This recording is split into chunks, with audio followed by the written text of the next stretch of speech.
इस चर्चा में आपका स्वागत है। आज हम इस्लाम के नज़रिए से यहूदियों के इतिहास पर थोड़ी गहराई से बात कर रहे हैं। हमारे पास जो स्रोत है यहूदियों का इस्लामी इतिहास लेख के कुछ अंश, हम कुरान और हदीस की रोशनी में इसके मुख्य पॉइंट्स को समझने की कोशिश करेंगे। तो चलिए शुरू करते हैं। सबसे पहले ये बनी इस्राएल का जिक्र आता है बार बार। इसका मतलब है इज़राइल की संतान, है ना? हाँ बिल्कुल, और ये पहचान काफी अहम है। इस्राएल दरअसल पैगंबर याकूब का ही दूसरा नाम था। तो उनके जो 12 बेटे थे, उनके वंशज, खासकर पैगंबर यूसुफ के बाद वाले, वही इस्राएल के कबीले या बनी इस्राएल कहलाए। कुरान में इसी नाम से उन्हें पुकारा गया है। अच्छा, और स्रोत बताते हैं कि ये बनी इस्राएल मिस्र में थे, फिरौन के जुल्म के नीचे गुलामों जैसी हालत में। हाँ सही, और वही अल्लाह ने उन्हें बचाने के लिए पैगंबर मूसा को भेजा। और वो चमत्कारों का जिक्र भी है, जैसे वो लाठी का सांप बनना और समुंदर का 2 हिस्सों में बट जाना। बिल्कुल बिल्कुल। कुरान में सूरह अल बकरा में इस निजात का मतलब उस जुल्म से छुटकारे का जिक्र है। लेकिन कहानी यहीं खत्म नहीं होती। बचाने के बाद भी उनमें से कई ने मतलब अल्लाह की नाफरमानी की।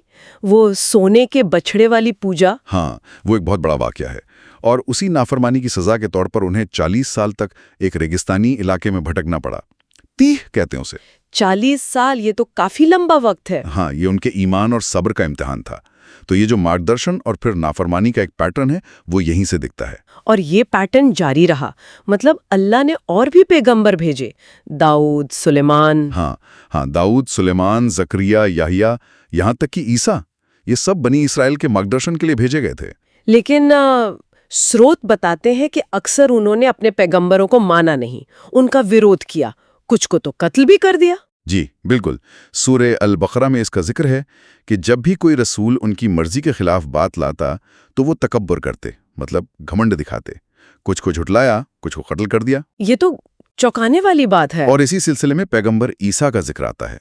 इस्लाम उन्हें बनी इस्राएल के लिए भेजा गया मसीहा मानता है। लेकिन उनके साथ भी वैसा ही हुआ, मतलब उन्हें भी झुटलाया। हाँ, और सिर्फ झुटलाया ही नहीं, बल्कि उनको कत्ल करने की साजिश भी रची। अच्छा। पर इस्लामी मान्यता ये है कि अल्लाह ने उन्हें बचा लिया, उन्हें आसमान पर उठा लिया गया, उन्हें सूली नहीं दी गई। और वो वापस आएंगे क़यामत से पहले? जी, यही इस्लामी अकीदा है। अच्छा, फिर बात आती है पैगंबर मोहम्मद के दौर की।